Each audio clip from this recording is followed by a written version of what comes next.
didn't do anything. That's hilarious.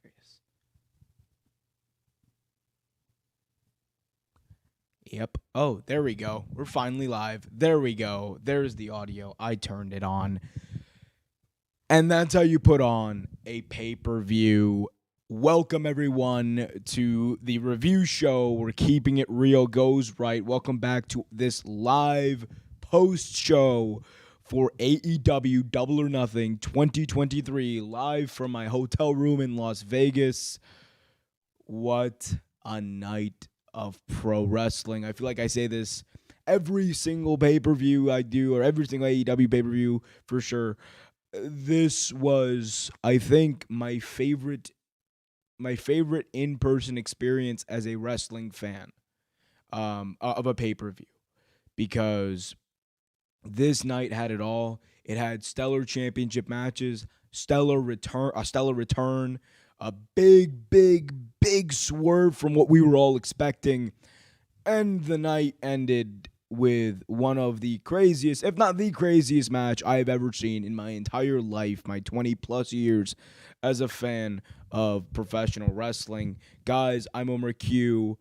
Be sure to hit that like button if you haven't already done so. Subscribe and hit that notification bell so you get notified whenever a new video is released. Let's talk about AEW Double or Nothing 2023. So going into it, this wasn't honestly, and I feel like this is a consistent thing with AEW now. For the past few pay-per-views, it's felt like they haven't done a good job building it up as well as they probably should. We've seen, very late additions to the card consistently. We've seen that AEW, for better or worse, hold on, let me make sure my past few pay-per-views. Okay, cool.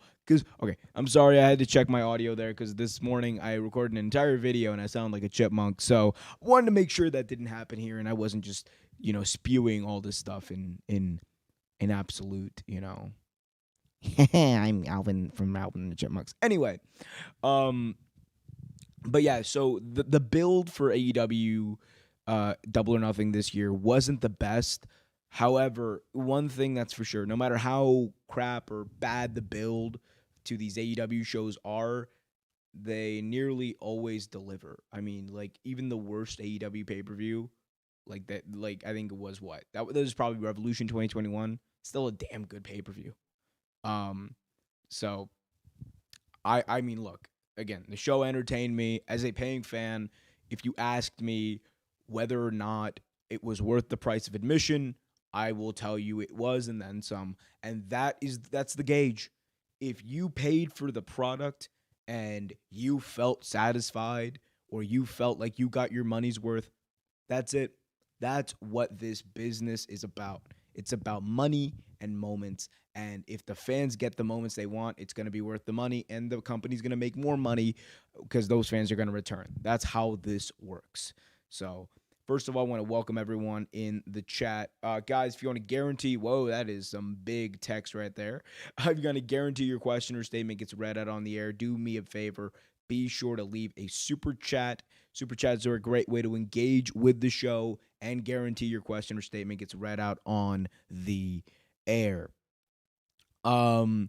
So we have Job, good friend of the show, in the chat. Good to see you, Job, saying, I read Bleacher Report's wrestling grades after the pay-per-view, and I don't understand how they can be so far up WWE's you-know-what with, at best, a mediocre show, and then gave AEW mostly C's. Yeah, okay. I mean, I will break down each match in a little bit. I did take notes. By the way, if you watched the pay-per-view, odds are you probably saw me because I was like right there in the like on the side the hard cam was facing. By the way, there's a bit of controversy going on in one of the comments of the shorts I posted. I want to be clear. Look, guys, people are asking, "Oh my God, was the pay-per-view entirely empty?" Like, because I'm facing the side that is facing the camera.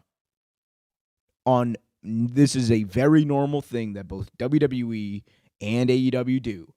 The sections where they have the camera, they usually don't open that up. There will be times where they'll have family of the wrestlers, and there will be times where they might sell a few seats around that area, but more often than not, that section is always closed off so they can have a place to put all their equipment, and so people don't mess with the equipment. Um, and again, I don't know. I'm not gonna retread it anymore. If you don't believe me, you don't believe me. It's okay. Just watch WWE and be happy. That's all I hope for everyone here. Just be happy. Um, Overall though, I again, I thought I got my money's worth as a fan. I thought that they did a very good job in the situation they were in. Like, because again, the build was not good. Like, they did a very good job of making sure that, you know, throughout the match they told stories. And I know this is something that, critics of AEW do get on, that they don't know how to tell stories. Tonight they told stories in nearly every single match they had. And that is a very good thing for a card of AEW to have this much storytelling, this much, I guess, nuance in the way that they built it. And it's not just flips and kicks and all that crap. It's a very good thing. So, sorry. Gotta make sure nobody is trying to. Okay. That they were not knocking on my hotel room. Anyway. I'm sorry. I'm trying to keep it down. So if my voice sounds. Also, I'm really hoarse from yelling all night at the pay-per-view. But guys, put your questions in the chat. Leave a super chat if you can. Let me know what you guys thought of the pay-per-view. I think we have a poll up on the community page. Let's see what that's at right now. See what you guys all thought of the pay-per-view. I thought it was great. I got Positive Productions here saying, I thought it was an amazing pay-per-view. We got Job in the chat saying, stellar show. Even if the builds do not live up to your expectations, the matches more than make up for it. And look, that is a fair point. And honestly, the only thing I can say against that is that the matches would mean even more and honestly be even more stellar had they had good builds. It's like, and I don't mean to compare everything to the Bloodline, right? But look at, like, Bloodline is the best story in wrestling for a reason. They build up this amazing story, and on top of that, those matches almost always deliver. So I think, like, AEW, that's like the next step I really want to see. Just build up a good pay-per-view. And they've done it before. They have done it before. They've told stories going into pay-per-views. Like, I think AEW All Out 2021 is the best example of that. Like, they told stories. They were on it. And that's why it was the best time to be a fan of that company. And that was the best time for that company in general. So they need to find a way to get back to that. Hopefully, with Collision, they will have more time to do that. Right now, we got about 60 votes on the poll on the community page. 63% of you think it was a good show.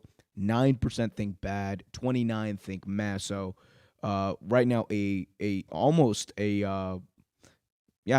plurality of you guys think that this show was good. So wow. That's a good thing. All right. So let's talk about this card. First, should go give my overall thoughts. Again, to finish up my overall thoughts, I should say, if I had to, like, rank this as far as AEW, like, pay-per-views go, it was, I think, it's weird because, like, every AEW pay-per-view I usually say is like, oh my God, this might be the best one, but this was, I think, maybe a step up from Full Gear last year. So, like, it's a top, I would say, 6 AEW pay-per-view at this point, which, I mean, I don't know what to tell you. It is what it is, but it was a very good show. And again, I was sports entertained. I was wrestling entertained. I was entertained. Guys, we're going to run through the card in just a second. Again, if you haven't already done so, do me a favor. Leave a super chat. That's a great way to engage with the show. If you can't, I fully understand. Please hit that like button, though. Subscribe and hit that notification bell so you get notified whenever new videos release. We will read chats as they come as well. But I do want to start plugging that just as a way to help the show and all the stuff that we're doing. These trips ain't free. No, but seriously, please hit that like button if you haven't already done so. let's talk about the first match. I will not talk about the opening match because I was in line to get merch, which actually, let me stop talking about the card real quick and talk about this. One of AEW's biggest problems that I've noticed at all of their shows is that they are not good at this merch thing. Because more often than not, this is a company, by the way, that's been around for like 4 years. They have all these $1 million contracts, and they're doing great financially. Yet they still haven't figured out how to do merch. They have one stand per floor. One stand per floor. There were 3 merch stands in the entire stadium. This is for 10,000 people who attended a wrestling event. When I tell you that line was out the wazoo, I am not capping. That's not hyperbole. It's the gosh darn truth. Like, that was absolutely ludicrous. And it's really disappointing to see AEW at this point still have to deal with that, and fans still have to deal with that. And AEW still, missing the mark as far as this merch thing goes. Like, I mean, like it's one thing that the merch, is like whatever, right? It's like I saw one really, really good piece of merch, and that was like this Double or Nothing jacket that they had, and it would look really, really cool. Other than that, it was just like, the basic, like, oh, we got a black T-shirt with some stuff printed on it. And look, I bought a black T-shirt with some stuff printed on it. Don't get me wrong, because it's the Elite, and I love the Elite, but come on, it's just, you got to have more merch stands. You can afford the staff, you can afford the infrastructure to do that. Just do it, please. Like, it's consistently one of the biggest gripes I think I have as a wrestling fan, and many other people do. Like, WWE doesn't do it, so AEW needs to step it up. Your Charles in the chat says, hello. Was the crowd energetic live? It says, your Charles. Welcome, your Charles. Hopefully you're doing well. Yeah, the crowd was absolutely electric. 10,000 people screaming at the top of their lungs for most of the night. It was insane. Let me just start running through the card before this gets too late, guys. First, we had the International Championship on the line, a 21-man blackjack battle royale. They did the entrances before the pay-per-view actually started, and then they got right into the match. I thought this was a very good opener for the show. Like, the show, you needed something that was going to be lively. You needed something with people that people liked, the fans liked, and this was the perfect thing. Plus, there was just nonstop action throughout the entire time. Ricky Starks, I thought, was the most over person on the show. And yeah, one of the stories of the match was this battle that Ricky Starks had. And honestly, it was one of the few stories that was told coming into the pay-per-view, which was this feud between Switchblade, Jay White, Juice Robinson, and Ricky Starks. And yeah, that was the story of the match. There was this really cool spot where Ricky Starks had both feet out, and his he's one foot stepped on the floor, then the other foot, it was an inch away, and he's trying with all his upper body strength to pull himself up, and he does, and it was a really cool spot. It wasn't the old the whoopsie daisy, the Shawn Michaels, skinning the cat, whatever it's called. I thought it was a good change up from what we've seen in the past. Guys, by the way, if you're just joining, be sure to hit that like button, subscribe, and hit that notification bell. But the one thing that I got from this is Ricky Starks is over. Ricky Starks is consistently one of the most over acts that AEW has. The fans love him. He's got that charisma. He can cut a promo. He's great in the ring. We've seen him go up against MJF for the championship and look like a threat, feel like a threat, and he really was a threat. And it's saying something given that was MJF's first defense. If you ask me, I think he should be the guy. He should be the guy to take the belt off of MJF when it's all said and done. I know that might be a hot take. I know people want Kenny. I know people want Hangman Adam Page, but I'm telling you, don't sleep on Ricky Starks. This dude has it. But yeah, Ricky was over. Switchblade, Jay White, and Juice Robinson were both eliminated by Ricky Starks, to which they took great offense and almost immediately dragged him out of the ring and started beating him down. He did eventually come back in, but was eliminated. So, story they're probably going to tell is, these two teams, they cost each other the match. Last four in the match were Orange Cassidy, Swerve Strickland, who, by the way, like literally stood on the outside for I think 90% of this match, just watching and waiting. And look, hey, Swerve is out here like trying to win belts. He's not out here trying to like get over. He's not out here trying to like be the nicest guy and be the guy who tries his hardest. No, he's trying to win belts, and I like that character change. So finishing sequence saw Orange Cassidy and Swerve Strickland on the outside, on the apron, both men teetering. Swerve Strickland at one point hit his double stomp on Orange Cassidy, and it looked like it was over. He goes for it again. Double stomp, missed because Orange Cassidy got both of his feet up and hit Swerve Strickland in the face. Swerve is stunned. He's holding on with one hand. Orange Cassidy looks like he's going for an orange punch. And then he just like kind of just slaps his hand away, and that's how he wins the match in a very Orange Cassidy way. He retains the International Championship in a very fun opener. A nice, again, I thought it was, if there was a match that was supposed to go first, it was this one. Job in the chat says, great opener. I wish Swerve would have won, and Swerve has major heat, so maybe Ricky and Swerve feud would be nice. I think you could see that down the line, but I honestly want to see Swerve like win. like I want to see Swerve being built up to be that number 2 heel in AEW, because I really do believe he can be that guy. He's really good at this wrestling thing, guys. Overall, though, I thought it was a good match. Like, I'm not gonna do star ratings for this, but like it was a very good opener, fun match. It was, I think, the best it could have possibly been. So yeah, great match. Loved it. Guys, I also love all of you. So if you haven't already done so, do me a favor, hit that like button, subscribe, and hit that notification bell so you get notified whenever a new video is released. Again, we got we got someone in the chat saying they got deleted. I don't know. I did not delete. I only deleted one person from this chat, and because they were using horrendous language that I will not allow anyone to use in my presence, and as long as I'm made aware of it. No, that's not happening. But no, I don't think you said anything. I didn't delete anything you said. But I don't know. If you do have a chat, please let me know. As I found your name on Twitter trending here in the USA.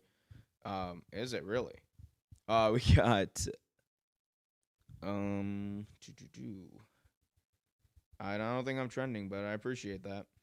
Guys, if you haven't already done so, do me a favor, hit that like button, subscribe, and hit that notification bell. Let's see. Next up, we have the unsanctioned match. Adam Cole, Bebe versus Chris Jericho. Again, this was one of the few stories that was told going into the pay-per-view. Adam Cole, Bebe, of course, was very over. Chris Jericho, people sung Judas.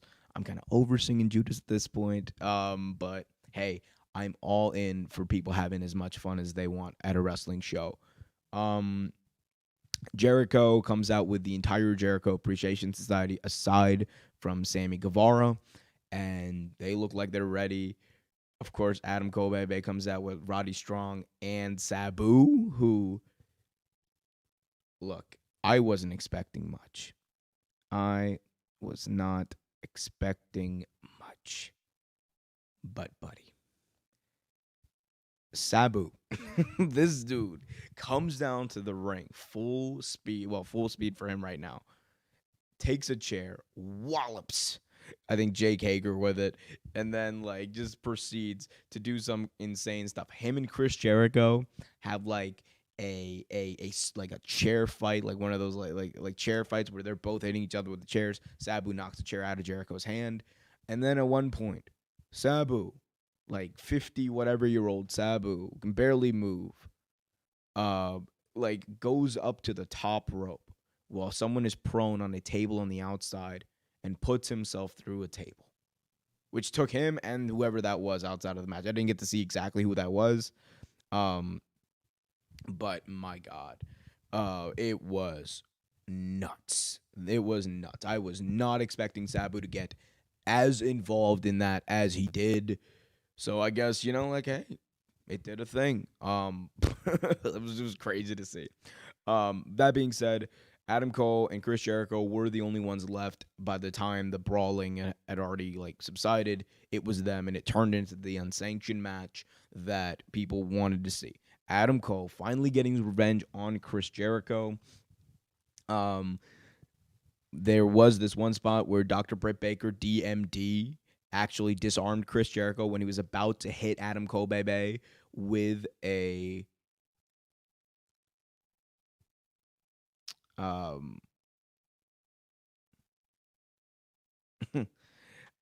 Adam Cole had all right, whatever. Adam Cole Bebe actually was about to get hit with a kendo stick, and then Chris Jericho like had his kendo stick taken away from him by Dr. Britt Baker, DMD, and she let him have it. Hit him multiple times. So Rhea came out to defend Chris Jericho, to which DMD just beat the crap out of her too. And then it was finally Jericho and Adam Cole Bebe left alone. Adam Cole took a chain, wrapped it around his leg, and then lowered the boom on Chris Jericho. And you thought he was going to go for the pin, but that's not what happened.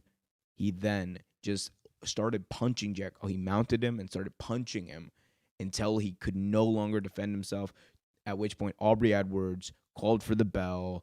Adam Cole beats Chris Jericho via TKO, question mark. Okay, so I will say this. In the arena, this fell very flat. There were very loud boos for this. People did not appreciate, I think, the way this happened and the way that the ending felt. And it's hard to disagree. Like, for me, someone who was in the arena, I didn't really think it was the way to go. I would have I get what they were trying to do. Like, they were trying to make it so, like, he didn't just pin him, right? He went up and he just battered him, and he beat the ever living crap out of him until Chris Jericho was literally knocked out and could not defend himself. That being said, you probably could have just done the same thing with him, like putting him in a sleeper hold or something, like, and it would have had more of an impact. The punching technical knockout thing just fell flat. I agree with the people who say it did and thought it did. Yeah. Anyway, all right. Well, bye-bye to you too, sir.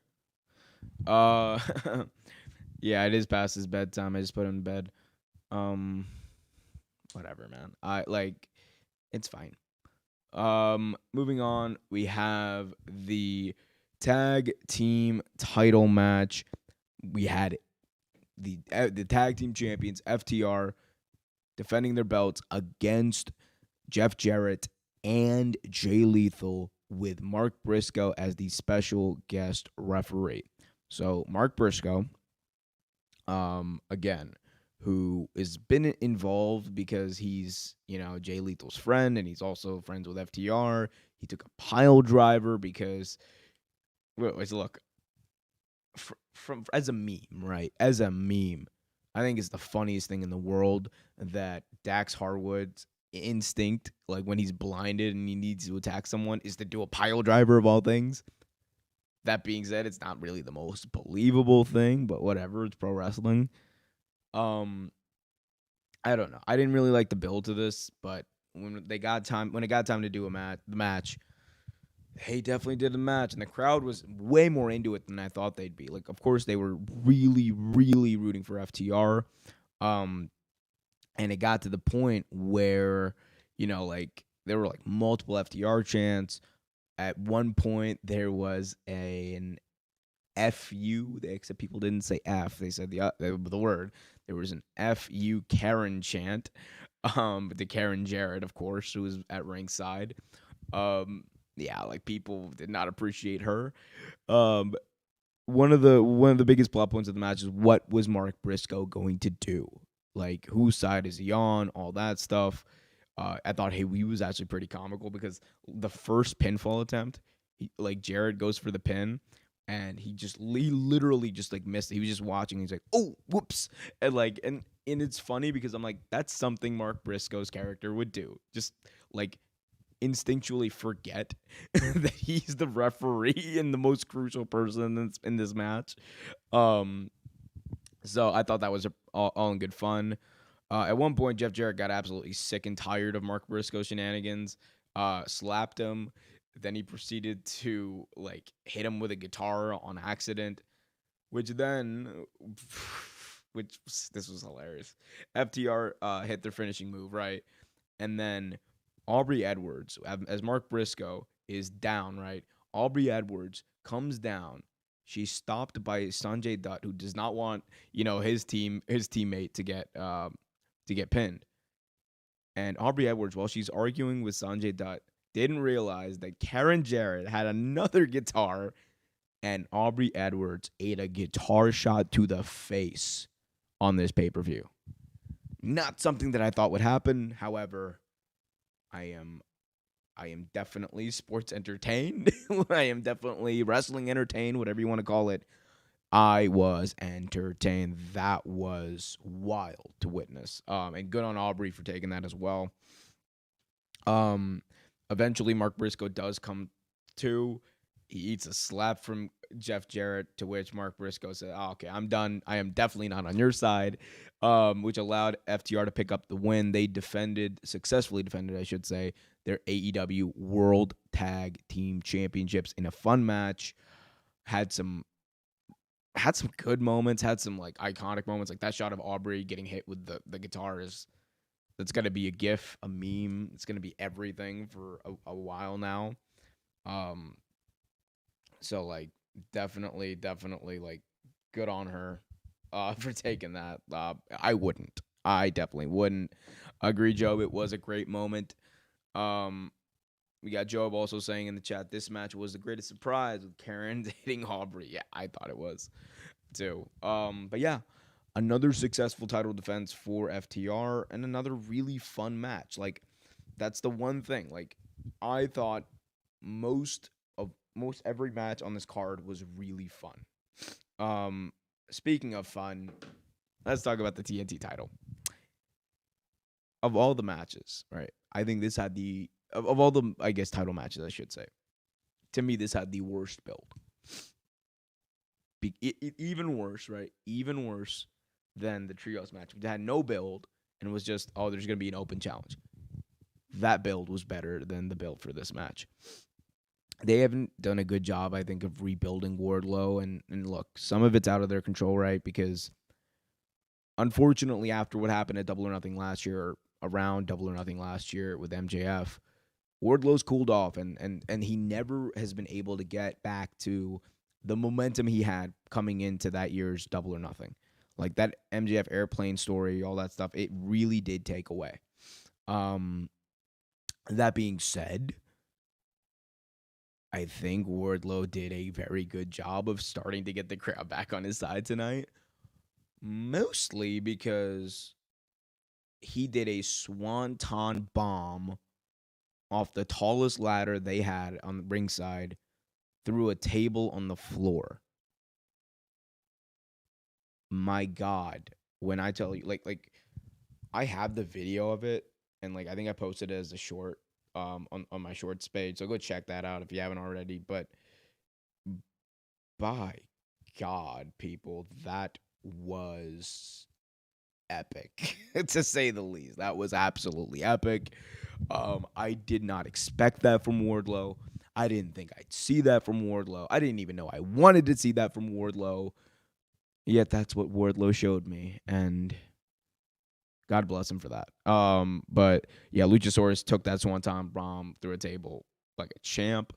There were a few moments where I thought Christian Cage was actually going to win this. I thought that would be cool because he is a very, very good character. Like one of the best heels, I think, in wrestling in general.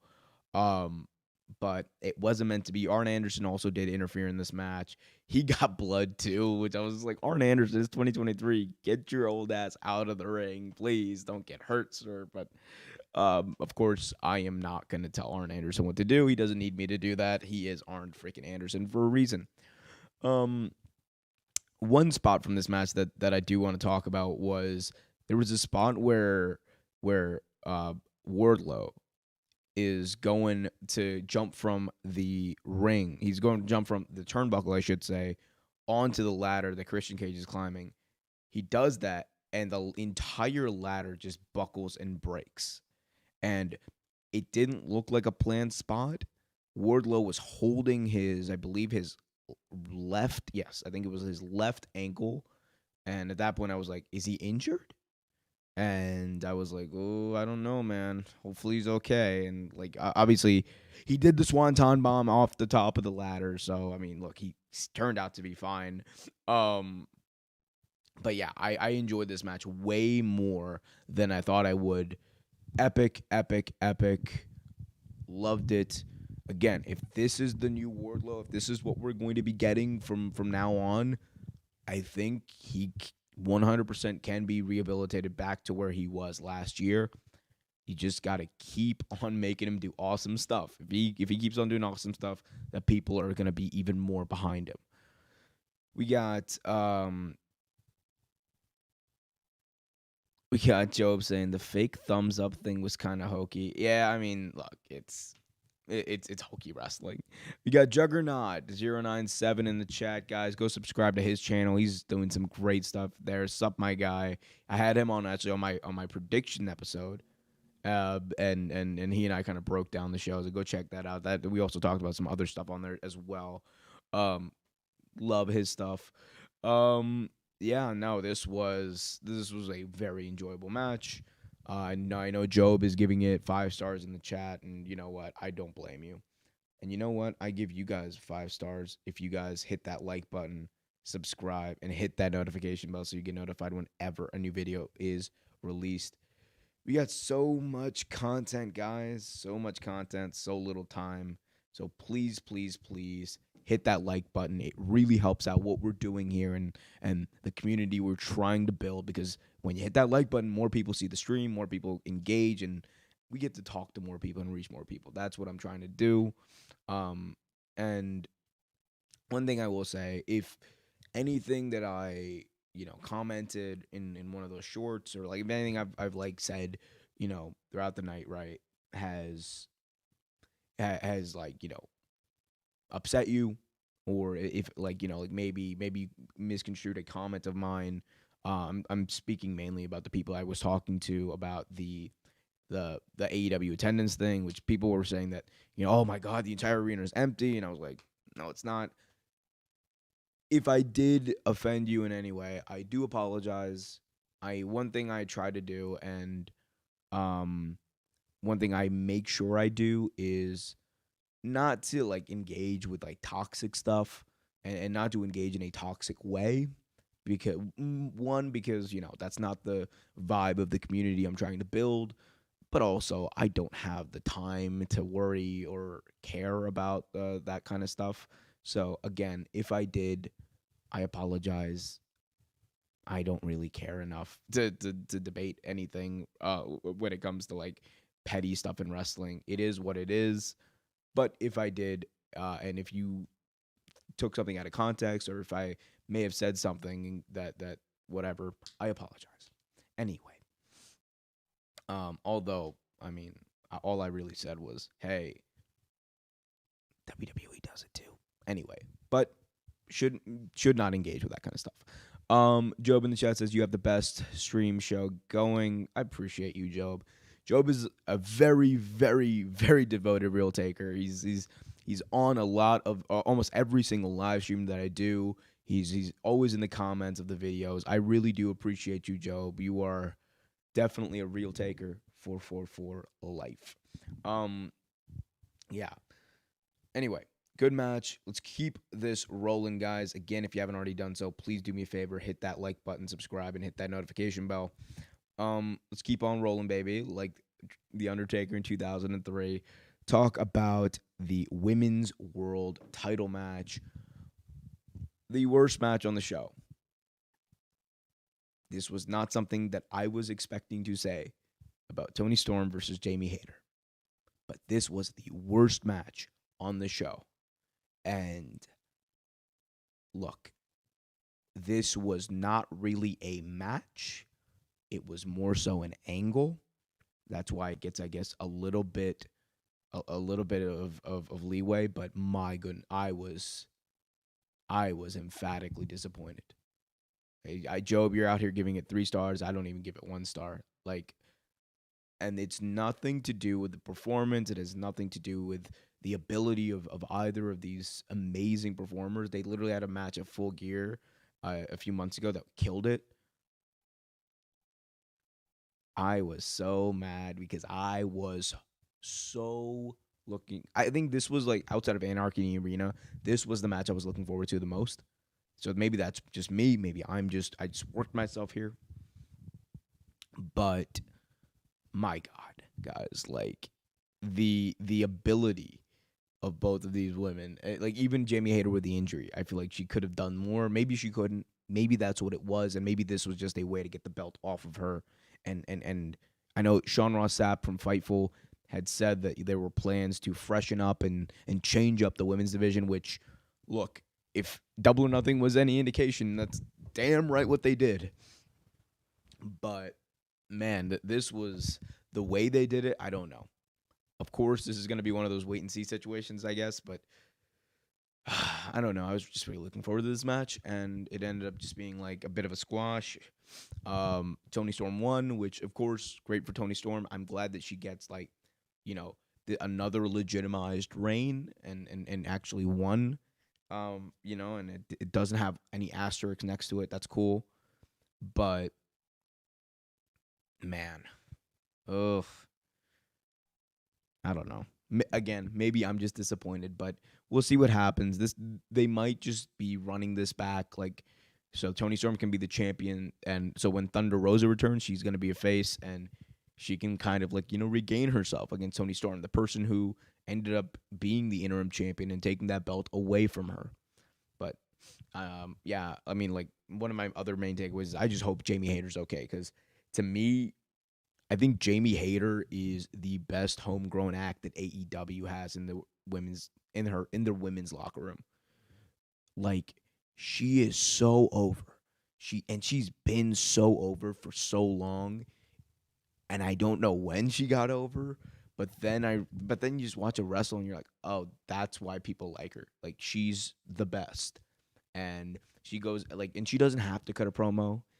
She doesn't have to like be funny. She doesn't have she's just an ass kicker. She is just an ass kicker. And there aren't many people who can just go out there, kick absolute butt, not cut a promo, and be as over as she is right now in this day and age in professional wrestling. And I'm glad that can happen, honestly. Um but man, would have loved to see a match between these two. Hopefully we will one day down the line. Moving on, we had the trios match. The Acclaimed were the challengers for the AEW Trios Championship. This was a fun match. The most over person in this match was, in fact, Daddy Ass, Billy Gunn. He got so much love from this crowd.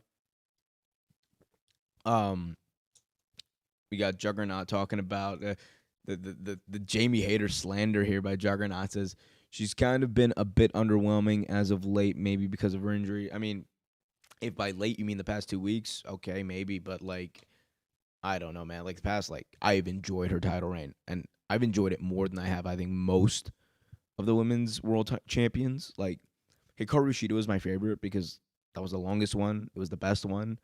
But Jamie Hayter, some of the matches she had a match with Hikaru Shida a few weeks ago on Dynamite that absolutely blew my mind. And it should have been the case for more women's wrestling on Dynamite because it showed you like what some of the best of that division had to offer. But it is what it is. Hopefully we do see more with Collision. I think Collision should be able to fix a lot of the difficulty they've had in highlighting women's wrestling in AEW. Um, or at least highlighting it to the extent the fans want. Um, anyway, back to the trios match. Daddy Ass was so over. The Acclaimed, like they had to have, it was them. It was always going to be them. I think people pretty much anticipated it from the second the match was announced. Um, I thought it was one of those things where it was entertaining. It was what it was. These guys were not going to go out there these six guys were not going to go out there and have a bad match. Um, so I thought it was a fun match. I mean, was I like into it the entire way? No, but it was fun. It was what it was, and they retained. So good. It's good. I'm glad the Acclaim got to be there. I'm glad that Max Caster got to do a double rap. So yeah, cool. I see Job in the chat saying disappointing. I thought it was 3 stars. Yeah, I mean, again, it's just one of those things where this wasn't on the main card, and it was what it was. Moving on. This is probably the most interesting. The second most interesting thing on this show. The TBS Championship was defended twice at Double or Nothing 2023. No, that is not fake news. It is 100% real. The first match was Jade Cargill versus Taya Valkyrie. Taya Valkyrie had a valiant effort, but she fell and was defeated by Jade Cargill, who did in fact get to 60 wins. 60-0 to start her AEW career. Mark Sterling went absolutely crazy afterwards. He was like, there is no one who can defeat Jade Cargill. He was raving, ranting. And then Kris Statlander's music plays. And this place erupts into the loudest I heard them the entire night. This was the loudest pop of the night. And it went to Kris Statlander, who made a return off a torn ACL and won the the TBS Championship from Jade Cargill. And since the beginning of this championship, I knew that Jade was going to be the first champion, and she should have been the first champion. Since the beginning, I've said there have been 2 people, or there should be 2 people who should be in line to win this. It either should be Ruby Soho, or it should be Kris Statlander. And again, Sean Ross Sapp said that there were going to be changes, likely that the look of the women's division was going to be different.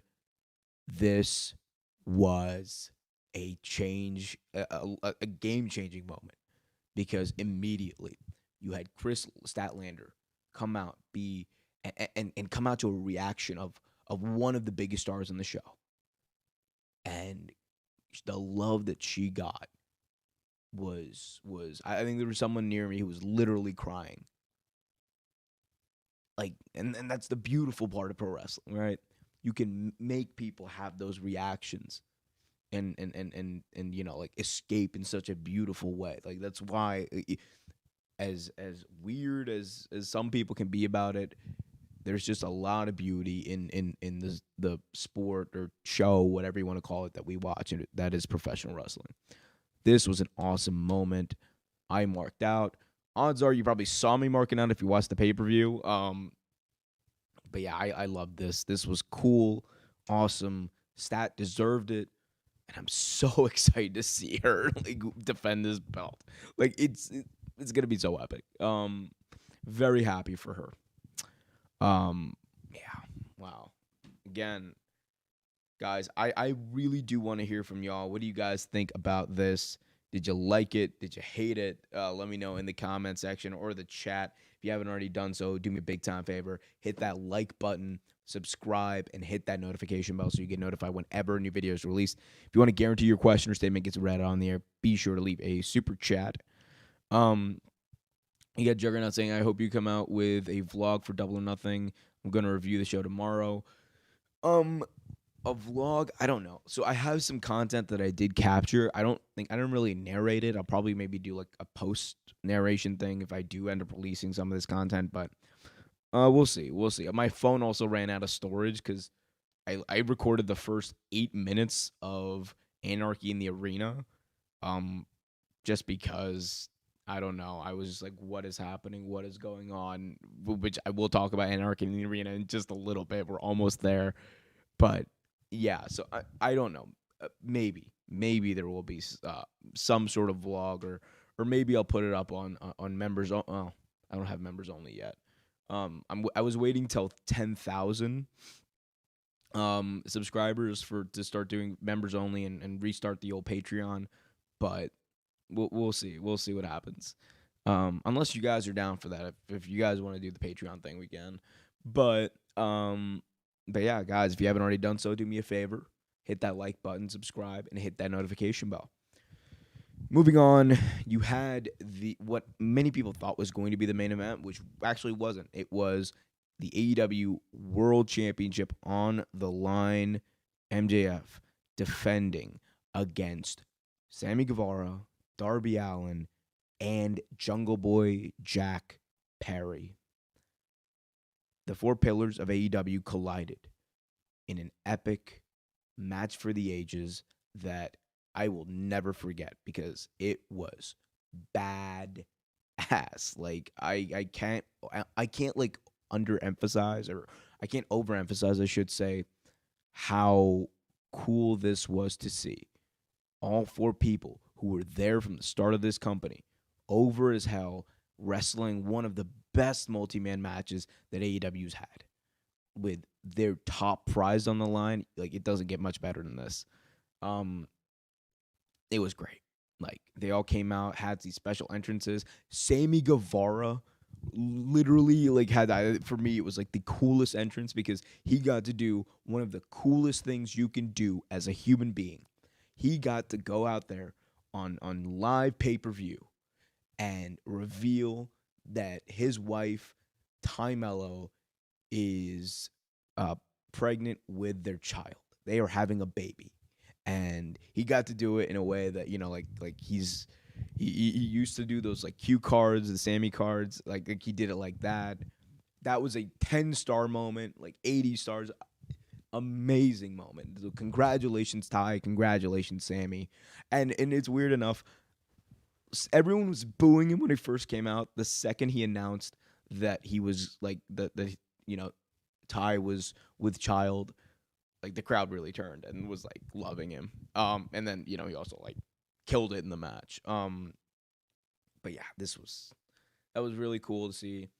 Darby had a really fun entrance where he like did this weird thing where he interrupted a wedding where a guy in an MJF mask like was about to get married, and then Elvis helped him like hide the body. Like, go watch it if you haven't already. It's kind of nuts. But the four pillars collided. It was spectacular. Like, MJF was getting his butt kicked the entire night. And I don't know, there were some really cool moments, I thought, in this match.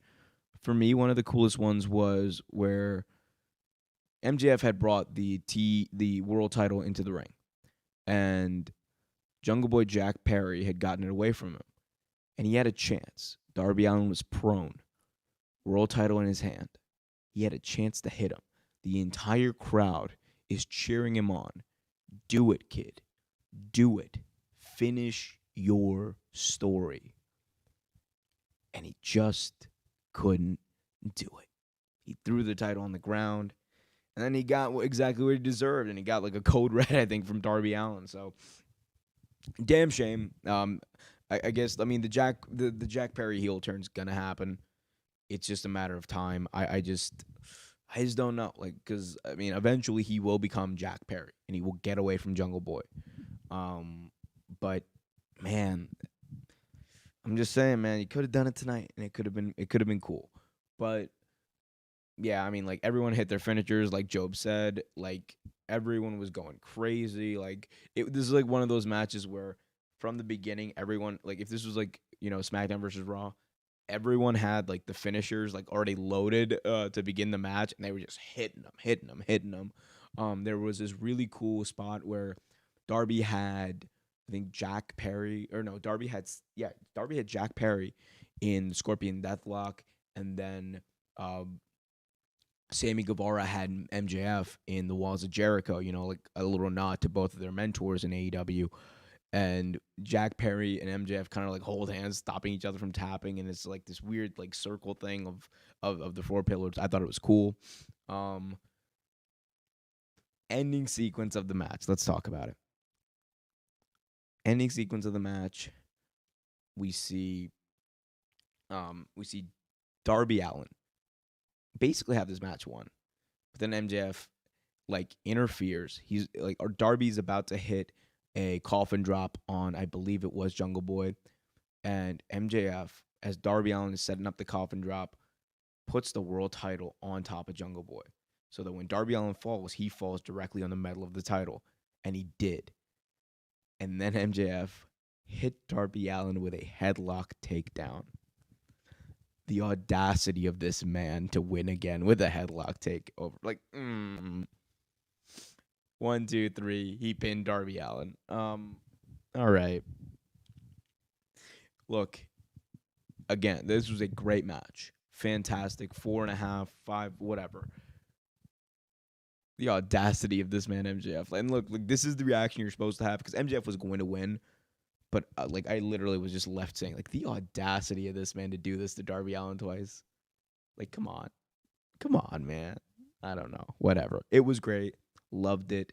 And everything that I've just laid out, right? Every match at that point, worth the price of admission. And then I got something that was worth the price of my ticket over here. And that was Blackpool Combat Club versus the Elite, Anarchy in the Arena.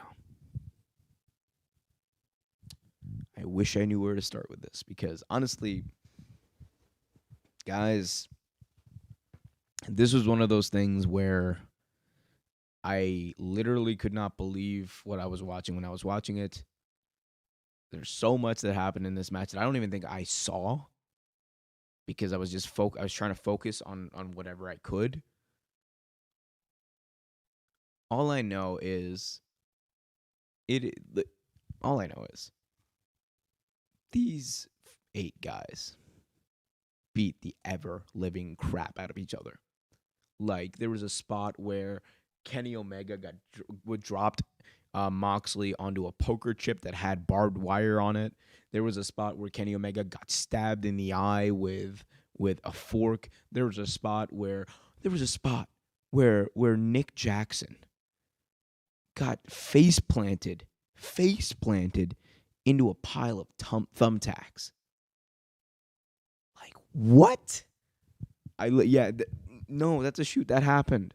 Like, I was just like, what? There was a spot. Okay, this was the craziest spot of the night. There was a spot where one of the Young Bucks super kicked John Moxley, and the firework went off on his shoe when he hit him with a super kick.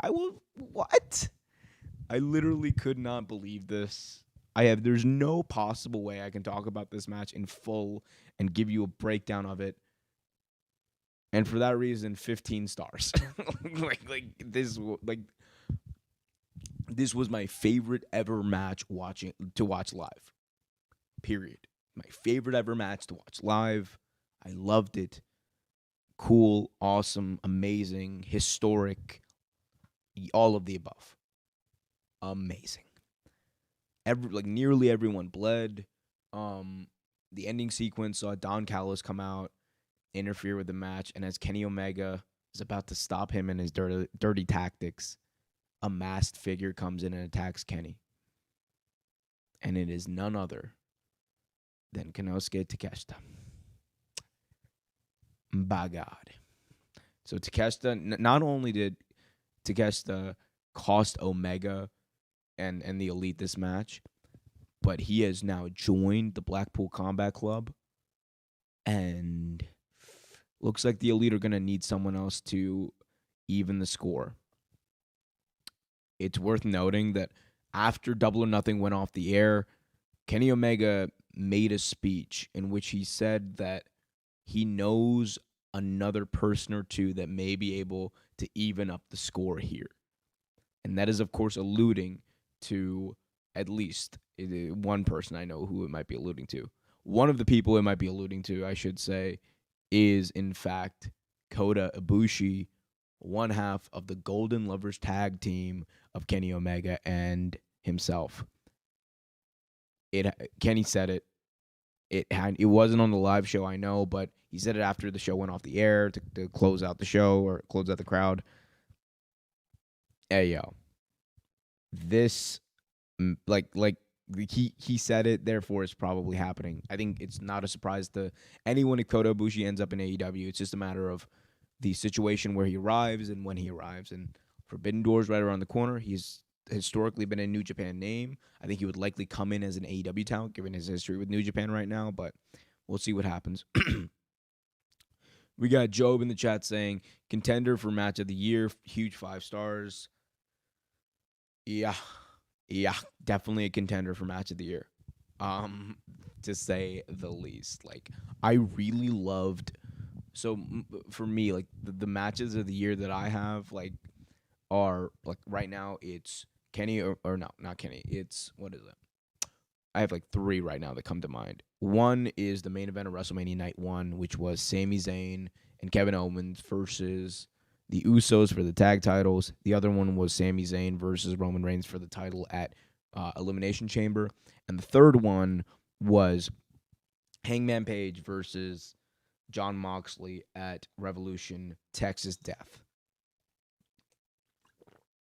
Honestly, I am not saying that this story was better than the Bloodline or anything. Getting to experience this live, I'm biased. This was really cool to see. This is probably my favorite match of the year. Like, obviously, if I reflect back, this might change. It literally just happened like an hour ago, so we'll see if the feeling wears off. But this was cool for sure.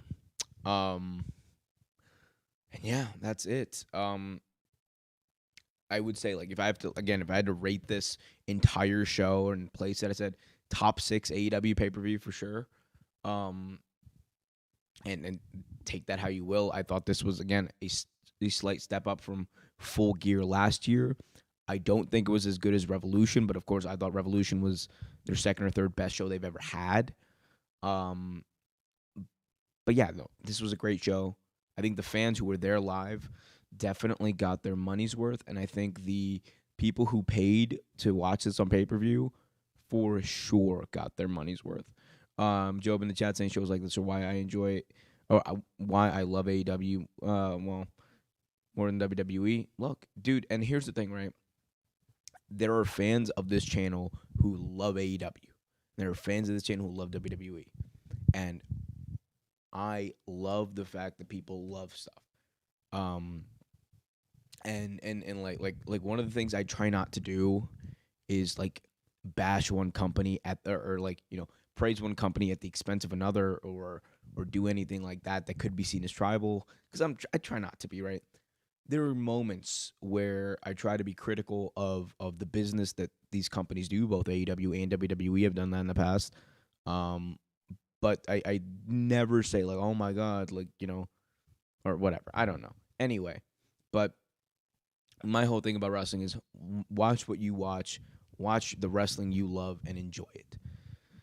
We got Adam in the chat. Welcome, Adam, saying respect to Orange Cassidy surviving a 21-man battle royal and retaining, and now his friend Kris wins the TBS championship. Yes, Kris Statlander, the best friends. Oh my God, could you imagine if Chuck and if Chuck and Trent were the tag team champions, which wouldn't make sense right now, but if they were, it would be really cool. Joe says, can't forget Vince McMahon. Hey, I don't blame you on that one. I mean, I definitely am not condoning Vince McMahon's behavior. That is for damn sure. It should be admonished. He should not be anywhere near. I don't think he should be anywhere near that company right now. But that's just me, my personal opinion. Anyway, guys, it is late. Well, if you're on the West Coast, where I'm at, it's only like 10. But for me, it's late. I'm an East Coast kid. It is 1:30 a.m. on the East Coast. It is even later where I know a lot of you or a few of you are watching. So I really appreciate y'all staying up with me. There will be more analysis. There will be more stuff happening around AEW, Double or Nothing. I think Trevor and I are probably going to do some sort of not a review, not a full review, obviously, where we'll talk about the show and our thoughts on it on Tuesday, live right here, youtube.com/Real Take Wrestling. I'll also maybe do something, not tomorrow because I'm going to be traveling back, but we'll do a Wrestling with Omer later in the week. There'll be videos, news. There definitely will be like a standalone video as well. This coming out this week, so a lot of content, shorts, nearly every day. If you guys haven't already done so, do me a favor, hit that like button, subscribe, and hit that notification bell. Job will be there, but will you? Definitely do all that stuff, guys. I appreciate each and every one of you. I appreciate wrestling. I appreciate life. Please go touch some grass. Please hit that like button, though, too. Subscribe, hit that notification bell. I've said that like 80 times, as is tradition. Until next time, I hope everyone has a good night. Be happy, be healthy, and as always, keep it real.